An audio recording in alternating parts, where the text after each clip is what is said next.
Helo na, chroeso i'n myfyrdod diweddara ni yma o Eglwys Gymraeg Canol Llundain.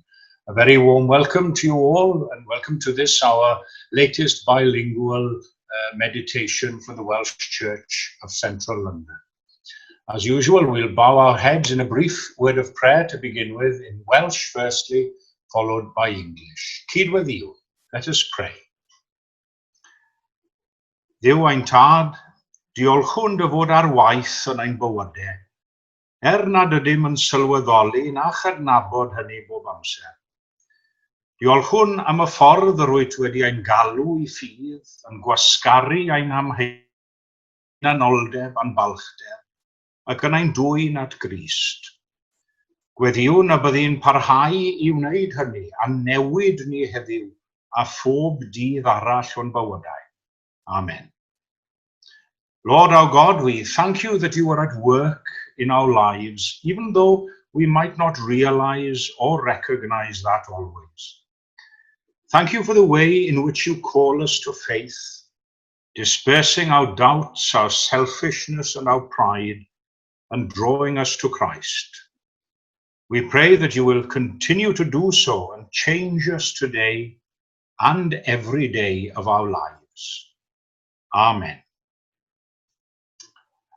Wel, I ni'n edrych heddiw ar eiriau o Psalm 124, Psalm 124, and the 7th verse of Psalm 124 will be the text for our meditation or sermon today. These are the words in Welsh to begin with. Yr ydym wedi dianc fel y deryn o fagl yr heliwr. Torrodd y fagl, yr ydym ninnau'n rydd. We have escaped like a bird from a hunter's trap. The trap is broken and we are free. I'd say these are very apt words, as some of us at least come out of a period of lockdown. Dwi ddim yn credu bod y geiriau yma'n sôn am ddianc corfforol, llythrenol, ond ryw ddianc ysbrydol, rhywbeth yn ymwneud ar enaid ar galon yn hytrach na'r corff. So here in these words from Psalm 124, the 7th verse, we have a spiritual escape or deliverance from the hunter's trap rather than a physical one. Our soul is set free like a bird from a hunter's trap. Ac un peth dwi'n hoff ohono yn y geiriau yma yw'r elfen o sicrwydd a phendantrwydd ynglyn â'r gosodiad. Dyw'r geiriau ddim yn dweud yr ydym yn gobeithio dianc fel y deryn ac yn disgwyl i'r fagl cael ei thorri, ond yn hytrach yr ydym wedi dianc fel y deryn, torrodd y fagl. Mae'n bendant ac yn ddi-amheuol yn diwedd. There are no ifs and buts about it. It's a certainty. We talk often about dead certainties, don't we? Well, here we have a living certainty. And as Christians, we should always be talking of living certainties as far as our faith and belief is concerned, instead of a dead certainty. Mae'r cyffelybiaeth yma o deryn yn dianc yn syml iawn, ond eto'n brydferth ac yn addysgiadol iawn, dwi'n credu. A beth sydd ganddo ni mewn gwirionedd o fewn gofod un frawddeg fer yw hyn. Yn gyntaf ar y deryn, yn ail y fagl, yn drydydd y caethiwo, ac yn olaf y dianc neu'r ryddhau. So 4 little thoughts for you today. You're very lucky. I usually have 3 headings to my sermons, but you've got an extra one today thrown in for good measure. Firstly, we have the bird. Secondly, the snare or trap. Thirdly, the capture. And lastly, the escape. Felly'n gyntaf, yr enaid yn cael ei gyffelybu I aderyn, the soul compared to a bird. Ac am o'n i, y deryn bach iawn sydd gan y salmydd mewn golwg, y deryn bach y to falle, neu rhywbeth tebyg. Does dim tystiolaeth o gwbl i gyfiawnhau hynny, ond wedi'r cyfan, dyna'r math o adar sy'n cael ei dal mewn magl fel arfer, ynddo fe. A little sparrow, very fittingly representing the smallness and insignificance of us, even the greatest of us, and those who think of ourselves perhaps as eagles in God's creation. Pa beth yw dyn I ti gofio a mab dyn I ti ymweled ag e? What is man that thou art mindful of him? Roedd y deryn y to yn rhywbeth dibwys iawn yn yddiau Iesu. Yng nghyd-destun yr aberthu yn y deml, roedd adar y to yn rad iawn, ydyn nhw. Yn enwedig o gymharu ag ebyrth eraill fel oen a llo ac yn y blaen. Dywedodd Iesu hun, chi'n cofio ei eiriau, ond I werthu'r dau aderyn y to am geiniog. Eto, nid oes un ohonynt yn syrthio i'r ddaear, heb eich tad I wybod amdano. I'm very fond of Willa Dorsey, the black American gospel singer. If you get a chance, listen to her singing that lovely spiritual, His eye is on the sparrow. I sing because I'm happy. I sing because I'm free. His eye is on the sparrow, and I know He watches me. Eto, mae ein henaid ni yn debyg I aderyn, oherwydd ei fod mor barod I gwmpo mewn I fagl. Birds will often fly into a trap, even when the trap is there in front of their eyes. And don't we so often realize the trap is there, perhaps know the danger, consider the consequences, yet still fall into the trap?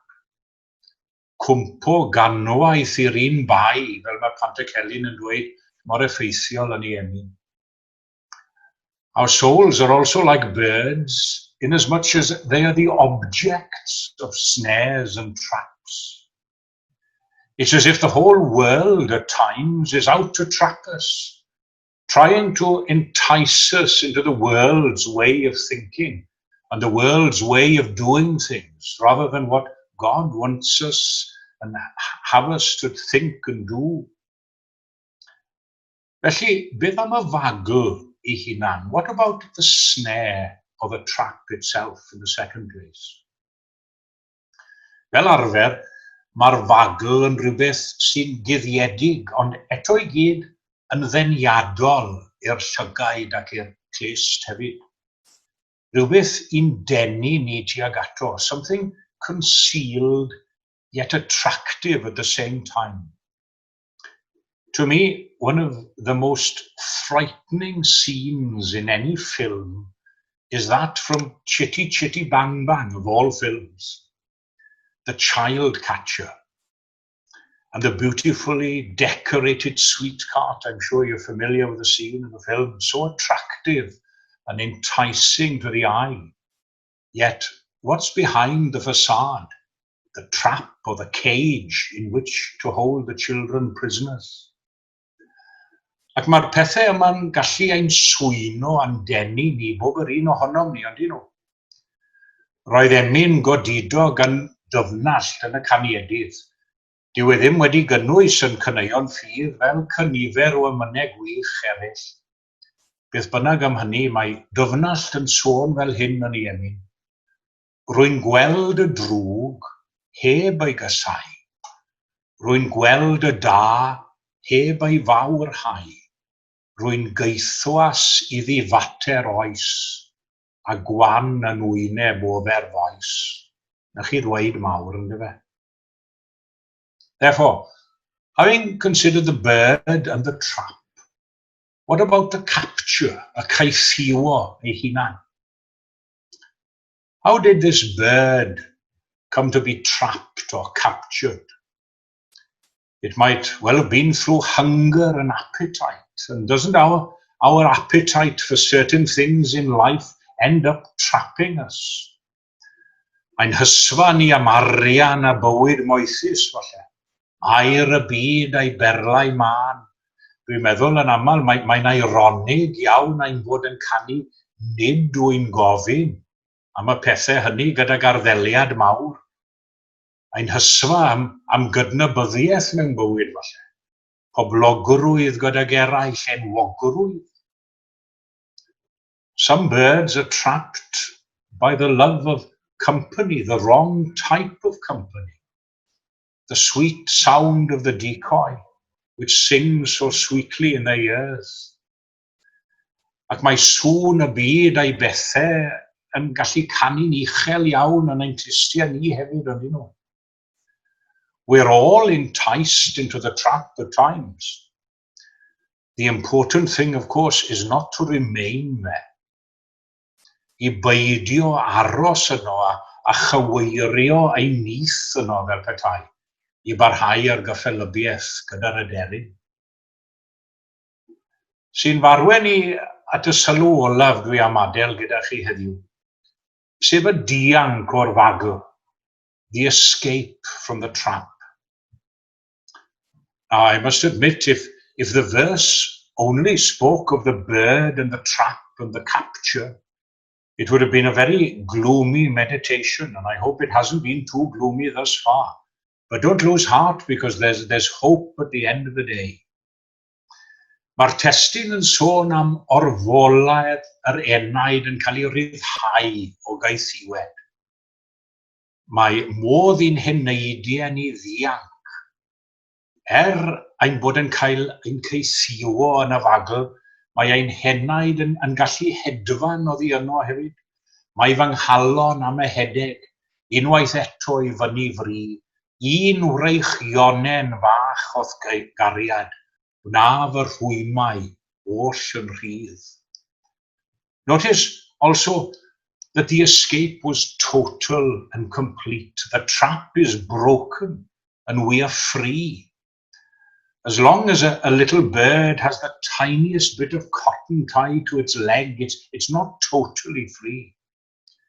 But we're given the chance today and every new day to break free from the shackles and confines of this life and commit ourselves to a new life in service to Christ.